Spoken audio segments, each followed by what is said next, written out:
Amados amigos, queridos irmãos, boa noite a todos. Que a paz do nosso Mestre Jesus, o amor de Maria de Nazaré nos envolva, nos fortaleça hoje e sempre. Primeiro, parabéns, felicidades ao Centro Espírita que completou agora no final de maio 32 anos, não é? É uma alegria, é uma felicidade. Parece que foi ontem que foi fundado e já 32 anos a criança cresceu. O tempo passa rápido e é uma alegria vermos, porque aqui o Caminheiros foi um dos primeiros centros espíritas que nós viemos fazer palestra. Então nós temos muito carinho, é uma alegria, nós nos sentimos em casa aqui com vocês, com tantos amigos. Então partilhamos juntos essa alegria, essa festa material e espiritual pelos 32 e assim vão seguir os anos para cada vez mais o trabalho continuar. Hoje nós temos um tema aqui que veio a calhar com a leitura que o nosso irmão Zé Manuel fez, que falou, repetiu algumas vezes a palavra lei, não foi? Na leitura do livro do mês, também tem, repete a questão das leis. E logo que eu entrei ali, tinha uma piramidezinha que vocês repararam bem ali em cima do balcão? Algo que na doutrina espírita sempre é repetido. O tríplice aspecto dela, qual era mesmo? Filosofia, ciência e religião. Está ali, ó, é verdade. Quando nós entramos na parte, não que uma exclua a outra, é uma pirâmide que mantém-se em harmonia. Mas quando nós entramos na parte filosófica e científica, conseguimos aproveitar o fundamento das leis morais. Leis morais, plural, várias aí, várias que existem. Mas antes da gente comentar sobre essa aqui, que olha, particularmente eu gosto muito dela, porque é a lei das leis, é a lei das leis, é o suprassumo das leis, ela está ali no topo. Mas cabe uma reflexão inicial. Porque, afinal de contas, desde quando existem as leis morais? Alguém já refletiu sobre isso? Não de perder o sono à noite, não é? Nada disso. Mas já veio a ideia de, desde quando existem as leis morais? Porque o Kardec fez esse questionamento ao Espírito Verdade, lá no Livro dos Espíritos, naquela terceira parte que fala das leis morais. Desde quando nós existimos? Nós. Não estou a perguntar a idade de ninguém, né? A gente não gosta de falar a idade, não é? Não, quantos anos? Não, eu tenho alguns aninhos só. Mas desde quando o nosso espírito existe? Há um bom tempo, não é verdade? Já estamos reencarnando aí há um longo tempo. E as leis morais, desde quando elas existem? São anteriores à nossa primeira encarnação aqui ou posteriores? Perdão? Anteriores. Desde o início da criação divina aqui do nosso planeta, a permitir a vinda de espíritos, já começaram as leis morais. Então, espera um pouquinho. Vê se nesse encaixa o raciocínio. Lá atrás, Moisés, vamos para não voltar tanto no tempo assim. Moisés, primeira revelação, já existiam as leis morais? Já existiam. E o questionamento do Kardec no Livro dos Espíritos, ao perguntar aonde estão escritas as leis morais? Se na época do Moisés já existia, aonde estão? Na consciência, claro. Todos vocês conhecem as leis morais? O silêncio é natural mesmo, porque eu também não conheço. E olha que eu tenho formação jurídica, por isso que eu gosto desse tema. Eu sou advogado, adoro leis, adoro isso aqui. Mas o que acontece? Lá atrás, como hoje, elas estão e continuam, e assim continuarão na nossa consciência. Mas o problema o problema está em nós em atingirmos um grau de conscientização suficiente para compreendermos as leis. Por isso que de tempos em tempos vêm espíritos de grande evolução, como foi Moisés, chamado o primeiro legislador da humanidade, não é? E que trouxe para nós escrito, de maneira escrita, 10 mandamentos. E para um pouquinho, Moisés não trouxe só 10. Se a gente pesquisar e estudar a fundo, a lei mosaica, ela tem para mais de 400 mandamentos. É que a gente só fala em 10. Só fala em 10. Mas esta lei moral que Moisés trouxe para nós, ela mudou o contexto da humanidade. A lei mosaica, por isso esse assunto lei moral é tão importante, ela mudou a situação da humanidade, porque de Moisés para trás já estávamos encarnados, não é? Politeístas. Deus da chuva, Deus do sol, Deus da reprodução, da fertilidade, Deus disso, Deus daquilo. Vem Moisés no seu primeiro mandamento e o que mudou o contexto? O que está escrito no primeiro mandamento? Mais ou menos.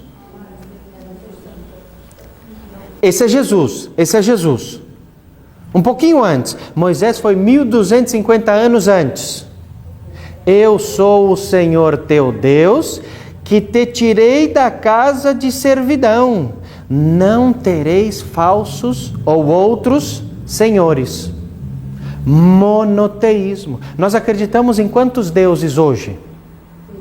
Um só. Inteligência suprema, causa primária de todas as coisas.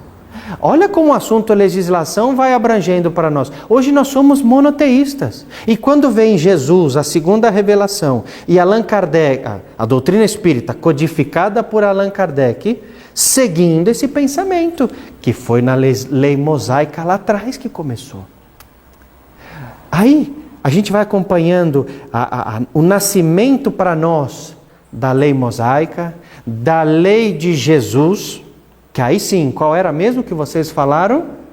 Jesus pega uns 10, resume para nós. De 10 ele, e ao próximo como a nós mesmos, não é? Então pega-se Jesus e reúne todo esse ensinamento, mas continua a usar a palavra lei moral. Já imaginaram o que seria da nossa vida se não existissem essas leis morais? Eu gosto muito do Porto. Me identifiquei demais aqui. De uma série de fatores eu gosto e só vou ao Brasil a trabalho mesmo. E quando lá estou, já quero voltar. Gosto demais. Uma das coisas que me agrada aqui no Porto, que eu ainda conversava com o Júlio, é a questão da segurança. Portugal saiu agora recentemente o 3º país mais seguro do mundo, não foi? Viram a notícia? Mandei pro brasileirada toda lá, viu? Mandei mesmo. Falei, tô tranquilo aqui. Então, agora imagina o inverso. Imagina se não existissem leis aqui em Portugal, leis para segurança social. Como seria o nosso dia a dia aí fora sem nenhum regramento? Não seria essa tranquilidade aqui hoje. Com certeza Portugal e qualquer país que não tivesse nenhuma regra, existiria bagunça, o caos. Por isso essas leis morais.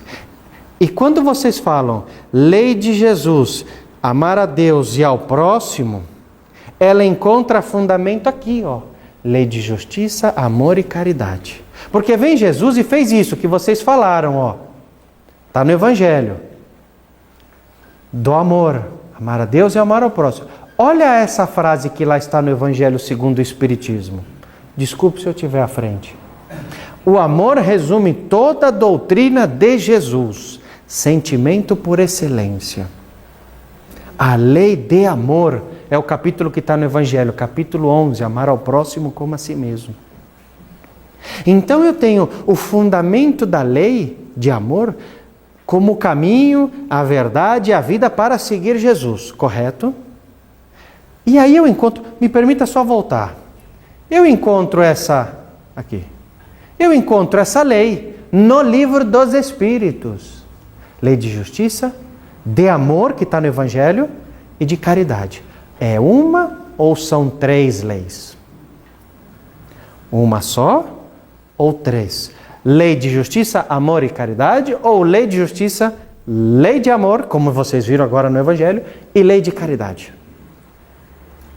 Uma ou três? Uma só? Alguém acha que são duas? Também pode. Livre-arbítrio, acho que são duas. Três. Não há problema. Uma só. Uma só. É uma lei que resume toda a doutrina de Jesus. Porque tem aqui um fundamento que vocês conhecem. Tem uma passagem de Jesus, veja só para quem se lembra. Não tem um momento que Jesus disse que a vossa mão esquerda não saiba o que faz a mão direita? Não tem assim? Para não desmerecer o que esta mão fizer, essa aqui tirar? Não é assim? O fundamento desta lição de Jesus, além do ensinamento moral, encontra-se nesta lei de justiça, amor e caridade. Encontra. Porque se a lei de amor é a lei sublime, que resume toda a doutrina de Jesus, o ensinamento mais importante para nós. Já dizia Chico Xavier que quem sabe, quem estuda, quem conhece, pode muito. É verdade. Há necessidade do esclarecimento. Mas quem ama, sentimento, pode muito mais. Pode mesmo. Então, a lei de amor resume tudo. O amor é a fonte, aqui, o primeiro, que se manifesta, aqui, lei de amor. A sua mão esquerda qual é? Vou pôr, justiça. A sua mão direita qual é? A caridade.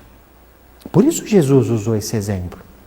Que a vossa mão esquerda não sabe o que faz a direita. Vamos ilustrar para ver se encaixa esse raciocínio aqui, Eu consigo ser caridoso, mão direita, injustamente? Eu consigo ser caridoso? Vou pegar um exemplo. Júlio está aqui na minha frente, pode ser? Conheço o Júlio, é brasileiro que nem eu, então eu posso dar uma comprometida no Júlio.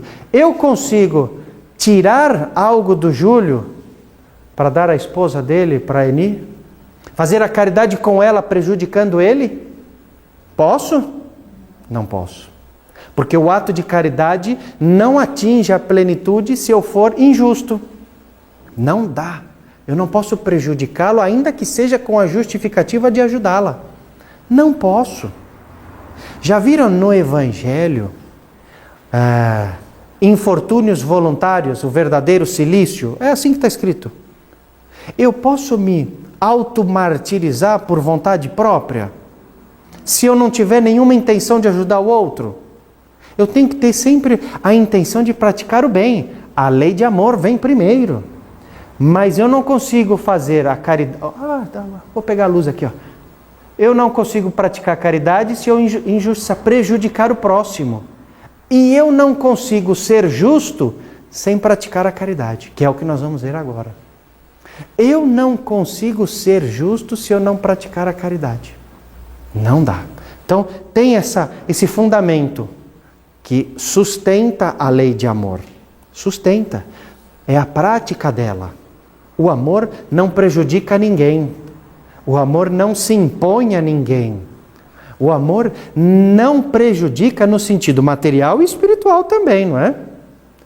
Quando eu vou ao Brasil, fora o Júlio aqui, tem alguém mais brasileiro? Tem um monte, então vai saber. Aqui em Portugal eu nunca vi, mas no Brasil eu vejo sempre, os brasileiros não me deixam mentir. Eu sou de São Paulo, vocês também, mais ou menos? Também? Minas, melhor ainda, poxa vida.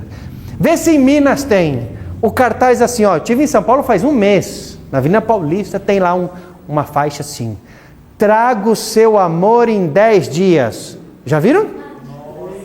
Em 3? Uau! Uau! Melhor ainda! Olha isso! 40...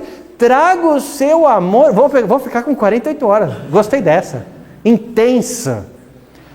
Ora, traga o seu amor. É lei de amor. Tem fundamento isso? Aqui em Portugal não tem isso, né? Não tem. E se tiver, não vão atrás, viu? Não vão atrás, que é enganação. Dá para pegar o lei de amor, sustentar e trazer o amor em 48 horas? Pode até trazer, amarrado, né? Mas depois não fica. O amor volta, vai embora. vai ser um amor justo? E a caridade? E o livre-arbítrio dela, da minha companheira, que foi obrigada a me aguentar? Não dá. Então isso não pode. Não se sustenta. Ó. A mão esquerda e a mão direita não conseguem sustentar o amor sublime suficiente para resumir a doutrina de Jesus. Não vamos cair nesse conto. Então, isso é importante. No dia a dia, numa brincadeira como essa, mas é verdade. Tem o fundo da verdade. Porque quando eu conseguir sentir a lei de amor, eu não posso injustiçar ninguém. Senão eu não atinjo a caridade, eu não sinto amor. Se eu prejudicar o outro, pisar em cima do outro para poder subir. Não pode. Começa pela justiça. Justiça é justa? Essa é uma pergunta que, olha, eu fiz 5 anos de universidade, aqui chama-se licenciatura. Depois eu fiz mais 3 de mestrado, e depois mais 1,5 de uma outra. Até hoje nós estamos a entender se justiça é justa ou não. Nós não vamos responder em 2, 3 minutos. É uma filosofia isso. Filosofia jurídica, tanto quanto a espírita. Tem um livro do Emmanuel que eu gosto muito, inclusive, chama-se A Justiça Divina de Deus. Olha só. E tem um outro que chama Justiça Penal segundo o Espiritismo. Livro de Emmanuel, dos dois do Emmanuel, Psicografia do Chico Xavier, que trata mais ou menos isso aqui que nós vamos falar. Nós dividimos em 2. Porque eu tenho uma justiça divina. Não, ainda não. E do outro lado vai aparecer ali, eu tenho a justiça dos homens. Justiça divina, Deus, inteligência suprema, causa primeira de todas as coisas. Deus, a perfeição sublime. Estão ali os atributos da divindade. Estão ali na árvorezinha. Não é? Então, desses atributos da divindade, tem lá um que é soberanamente justo e bom. Nós até podemos ter um conceito de justiça, mas Deus é soberano, uma justiça soberana. Para a justiça divina, existem atos que eu vou responder de débitos? Em algum sentido, como eu consigo entender a justiça divina? A justiça de Deus, o que seria isso? Para sustentar o amor, lembram-se? O amor, a mão esquerda é a justiça. O que é essa justiça divina? Vamos com Kardec, mais fácil. Kardec perguntou, a gente segue com ele. Como se pode definir a justiça? E aqui ele quer dizer justiça divina, não a justiça material. Como se pode defini-la? Resposta do Espírito da Verdade. Consiste em cada um respeitar os direitos dos demais. Parece algo simples, não parece? Resposta curta e direta. Na prática, uma coisa é teoria, outra coisa é prática. É onde eu costumo brincar, como Saulo de Tarso, a gente cai do cavalo mesmo. Nós caímos. Prática aqui, respeitamos os direitos dos outros? Às vezes, aqui é uma coisa interessante. Para a justiça dos homens, que também leva em consideração isto aqui, algumas faltas, alguns desrespeitos ao direito dos outros, nem é considerado crime, nem é considerado um erro para a justiça dos homens. Mas para a justiça divina, isso aqui é soberano, porque vem a história do livre-arbítrio. Amor se sustenta na mão esquerda no respeito ao próximo. Eu não posso amar a minha esposa se eu não respeitá-la, ainda que ela tenha uma opinião diferente. E particularmente, olha, eu posso dizer, lá em casa é um teste diário disso. Eu sou brasileiro, português brasileiro, minha esposa é argentina. Quando joga Brasil e Argentina, então... Aí eu lembro, pergunta 875 do Livro dos Espíritos, respeitar o direito do próximo. Eu tenho que lembrar. Messi, Maradona, Pelé. Brincadeiras, mas que a gente tem que respeitar a opinião do outro. Não é? A gente tem que respeitar nas maiores diferenças, porque cada um tem uma opinião, principalmente dentro de casa. E se às vezes eu não quiser nem expressar a minha opinião, ficar quietinho, não é meu direito ficar em silêncio. Melhor ficar em silêncio do que falar coisa que não deve. O facto é, eu preciso respeitar o direito do próximo, tanto quanto, completa aqui junto com o Espírito da Verdade, eu gostaria que me fosse respeitado. Se não cumprirmos isso, pode até ser que a situação não seja considerada uma falta para a justiça material, mas para a justiça divina sim será.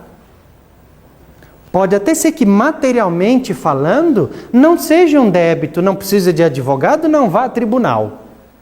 Mas para a justiça divina vai. Quer ver um exemplo? Hoje eu vim de carro, ainda me perguntaste, eu viesse de moto? Não, eu vim de carro, tá aí meu para chover? Venho lá de Gaia. A44. O meu irmãozinho corta a minha frente, faz algo. Ele não tem o direito de chegar tanto quanto eu? E eu desejo a ele, vai com Deus. Desrespeitei o direito do próximo. Desejei o vai com Deus ao inverso. Não é? Ora, ele está apurado para voltar para casa, depois de um dia de trabalho, cansado. Eu vim de casa, tomei banho, prontinho. Eu não tenho que respeitar o direito dele, como condutor, a conduzir o seu carro, independente para onde ele vá? E eu vibrei, não falei, vibrei, pensei. Pronto. Não aconteceu nada materialmente, né? Graças a Deus. Materialmente não, mas e para a justiça divina? É um débitozinho. É um débitozinho que a gente vai escrever no livro da nossa vida. É um débitozinho. Porque o débito, a prova e a expiação é o descumprimento de uma lei moral aqui, ó, da justiça divina. Vou responder por isso? Vai. Quer dizer que eu vou ter que encontrar com o motorista de novo? Não. Mas vai responder por isso.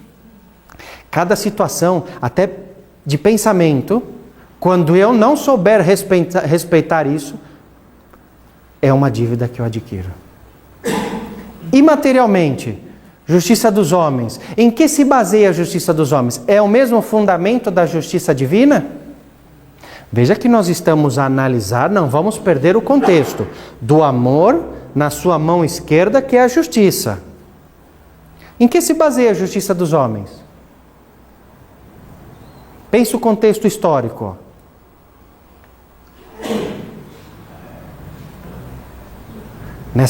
Nessa tríplice aliança aqui, ó, liberdade, igualdade e fraternidade. A justiça material, pelo menos dos países aqui do Ocidente, tem por fundamento isso. De onde veio esse pensamento? Pós-Revolução Francesa, que pós-Revolução Francesa, toda ela baseada nisso, a doutrina espírita foi codificada. Não à toa que esse pilar aqui, ó, que sustenta a justiça material, permitiu, inclusive, o nascimento da doutrina espírita. Porque se fosse antes, viessem os espíritos, viesse o Espírito da Verdade, o Kardec lá para codificar, e não tivesse a liberdade de opinião, liberdade de expressão, fraternidade no sentido de respeito, e igualdade em que nenhum é melhor que o outro, por saber ou não saber algo. Então permitiu o nascimento da doutrina espírita. E olha que nem foi tudo uma paz, não é? Porque depois que o Kardec codificou a doutrina, já com esse conceito aqui, mais de 300 livros foram queimados aqui na Espanha, no Alto de Barcelona. Até hoje existe uma certa limitação. Então a justiça do homem, embora tenha esse fundamento, mas ela falta em algumas coisas. Principalmente, para ilustrar, eu sempre gosto de trazer um pensamento para encaixar aqui, ó, para a gente refletir juntos, no que é justiça material e justiça espiritual. Cometo um crime. Eu cometo um crime. Tiro a vida de alguém. Esquece a história de conduzir, de caminhar na rua, situação assim. Vamos dramatizar um bocadinho. Rapidinho. Tiro a vida de alguém. Certo? Sou um assassino, um criminoso. O que acontece comigo na justiça do homem? Preso em flagrante, põe lá as algemas, vou ao tribunal, sou condenado a 30 anos, vou cumprir pena. Saio depois dos seus 30 anos, perante a sociedade, paguei minha dívida? materialmente a falar. Paguei minha dívida? Para a justiça dos homens, sim. Estou quite. Por quê? Minha liberdade é restaurada. Igualdade, porque agora eu continuo sendo socialmente reinserido na sociedade. E fraternidade, porque eu tenho oportunidades novas de continuar a minha vida. Então, para a justiça material, eu estou perfeitinho. Para a justiça divina. Paguei minha dívida? Aqui é um exemplo clássico da... Olha o que é a inteligência suprema de Deus. É algo assim, que nós temos uma inteligência limitada. Grandes gênios passaram e ainda vão passar por esse mundo. Mas temos uma inteligência limitada. Porque a gente acha que cumpriu uma pena lá e pronto. Apagou a falta. E o sentimento, porque nós estamos a falar de lei de amor, na sua mão esquerda, justiça. E o sentimento da vítima? Dos familiares da vítima. Porque qual era a história do nosso livro do mês aqui? Não foi um crime de assassinato? E a história do perdão? Olha a justiça divina com a sua inteligência suprema. O que Deus faz? Pega o criminoso de ontem e coloca onde? A justiça dos homens põe na cadeia, no cárcere. E a justiça divina põe aonde? Aonde? Na família? Exatamente. No ventre da mãe. Pega o criminoso de ontem, reencarna lá em casa, para quê? Para pedir perdão, para perdoar, para aprender o quê? Na justiça divina se amar. Então, ao reencontro, porque a justiça material se limita só àquilo, mas não se reaproxima, pelo contrário, o criminoso não quer saber mais da vítima, e a justiça divina aproxima novamente o semelhante, porque somos todos filhos do mesmo Deus. Então a inteligência suprema coloca o esquecimento do passado, traz de no ventre da mãe, e é uma nova encarnação, uma nova oportunidade, um recomeço, para perdoar, para se amar. Porque, afinal de contas, não esqueçam, é o amor se sustentando na mão esquerda da justiça. Captamos a ideia? E caridade, mão direita. Se ainda que eu falasse todas as línguas dos anjos, se não tiver caridade, nada seria. Nos disse Paulo de Tarso, não foi? Qual o conceito de caridade divina? Vamos seguir o mesmo raciocínio. Caridade divina existe? Essa é uma das perguntas aqui que eu acho, particularmente, mais bonitas. Seja pela pergunta e principalmente pela resposta. Qual o verdadeiro sentido da palavra caridade como entendia Jesus? Não é como entendia Kardec, não é como entendia o Marcelo, o José Manuel, o Júlio, como entendia Jesus, o espírito mais evoluído que aqui passou, o nosso mestre. Como Jesus entendia a caridade? Olha a resposta, analisa a resposta.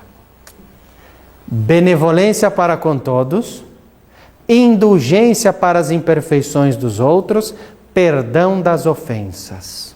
O que esses três elementos têm em comum? É verdade, perfeito. O que mais? O que encontra em sintonia para os três? Para eu conseguir encontrar uma união entre os três, para justificar o entendimento de Jesus da caridade. Quando vocês leem aqui, quantos sujeitos vocês encontram em cada um dos exemplos desses três? Quantos protagonistas? Quantos personagens tem? No mínimo, dois ou mais. Benevolência para comigo, para com todos. Indulgência para um só, para com todos. Perdão das ofensas, plural também. Não dá a entender, num primeiro momento, a necessidade da convivência social? Do convívio em harmonia, em conjunto com todos? Alguém pratica a caridade segundo Jesus sozinho? Caridade num conceito divino, eu consigo fazer sozinho? A princípio eu até conseguiria, não é? Em casa, a vibrar pelos doentes, pelos necessitados, etc. Mas há necessidade dessa convivência aqui, ó, dessa troca. Afinal, no reencontro familiar, por exemplo, lá tem os afins e os menos afins do passado. É a prática da caridade. E aqui, ó, o exemplo grande. Benevolência para com todos. O que é benevolência? Vem de praticar o bem para com todos? Ah, então pera um pouquinho, entendi. Particularmente, eu gosto muito de futebol. Gosto bastante. Aqui em Portugal nós temos algumas equipes, Porto, Benfica. Então eu posso ser benevolente só com os portistas? Os lisboetas não? Os encarnados? Não. Eu vou ser benevolente só com quem torcer para a mesma equipa que eu? Da outra equipa não serve. Eu vou ser benevolente com quem pensar da mesma maneira que eu? E o que não pensar como eu? Fica para lá e eu fico para cá? Olha a importância. A benevolência é com todos. Aquele que pensa igual, aquele que pensa diferente. O amigo e o, entre aspas, inimigo. Aquele que eu tenho uma afinidade maior, mas aquele que eu tenho uma afinidade menor. Com todos, todos e todos. Não tem distinção. Não tem. E não adianta reclamar. Todos. Sogra. Minha mulher pediu para eu não falar mais da sogra. Vai subir no ar aí, Júlio? Ih, corta essa parte. Corta essa parte. Põe pip, como se fosse censura de televisão. Brincadeira. Já registro então, minha sogra é uma pessoa fantástica. Ela vem inclusive para o nascimento do meu segundo filho, graças a Deus, para dar uma força para nós. Aí eu só posso agradecer minha sogra. Mas eu tenho que ser benevolente com ela? Com a sogra? Para quem não teve a sorte que nem eu de ter uma boa sogra? Tem. Indulgência, indulgência. O que é indulgência? Porque sem ser indulgente eu não consigo ser caridoso. Pelo menos como entendia Jesus. Se eu vir os defeitos alheios, não divulgá-los. Primeiro, o ideal é não ver. Mas se eu ouvir, não divulgá-los. Né? Júlio, sabe lá o fulano? Não acredita. Vem cá que eu vou te contar a fofoquinha. Boa e velha fofoquinha. Morre pela boca.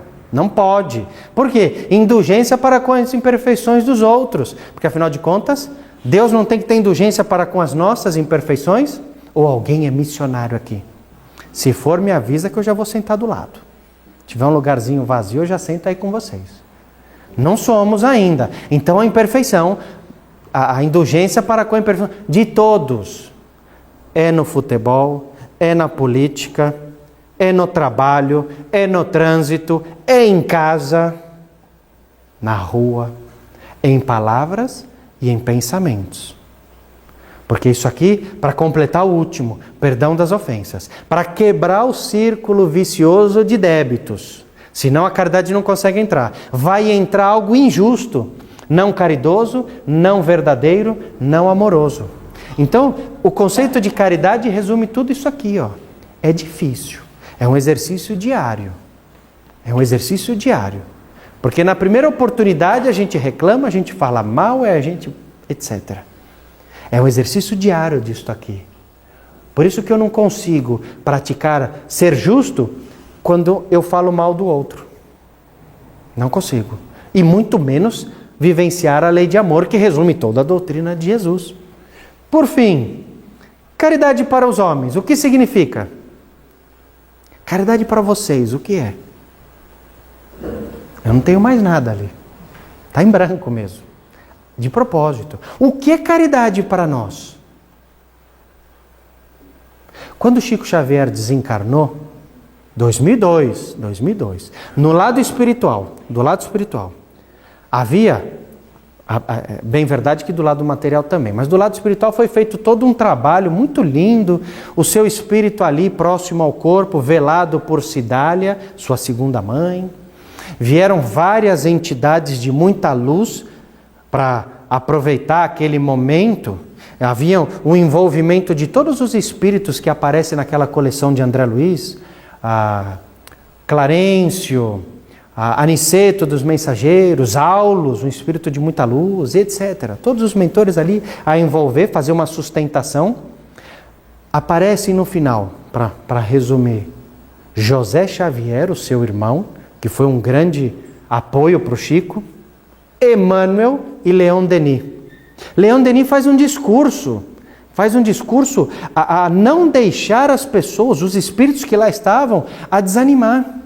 Não deixar com que os espíritos pudessem se abater pelo desencarne do Chico, porque afinal de contas, ele cumpriu a sua tarefa. Agora cabia o quê? Esse espaço em branco para cada um de nós. Ele fez, ele escreveu. E para nós? É a nossa vez. É o que Leon Denis falou lá atrás, em 2002. O que é caridade para nós? O que de melhor nós fizermos. O que cada oportunidade que nós aproveitarmos, de maneira justa, de maneira amorosa, é caridade. E fora dela, não há salvação. É por meio dela, caridade, que nós vamos encontrar salvação. Mas não pode ser uma caridade injusta. Não pode ser uma caridade sem o envolvimento do amor. Esse brilho do amor, do sentimento que resume toda a doutrina. No momento mais simples. Eu estou a conduzir no carro quando eu comecei. Eu posso praticar caridade. Porque quando passa o meu irmão a cortar minha frente, eu desejo a ele de coração: vai com Deus, meu filho. Porque às vezes ele pode estar atrasado com algum compromisso. Passo a rua, vejo sem abrigo. Não posso vibrar amor por ele? No trabalho, não posso vibrar amor pelo meu colega que pensa diferente que eu e quer passar minha perna, quer ficar no meu lugar? Toda oportunidade, por pequenina que seja, a gente começa a escrever ali, ó. Se da mesma maneira que eu pensar de maneira injusta é um débito para a justiça divina, quando eu vibrar algo bom, desejar algo bom, também é registrado. É um merecimento que eu adquiro. É a prática da caridade. Afinal de contas, hoje não dá para dizer que nós estamos cá reencarnados só a passeio. Portugal é lindo para passeio, mas não é só para isso. Nós temos que aproveitar a reencarnação. Não demora a reencarnar? Eu que o diga, minha mulher, 7 meses e meio.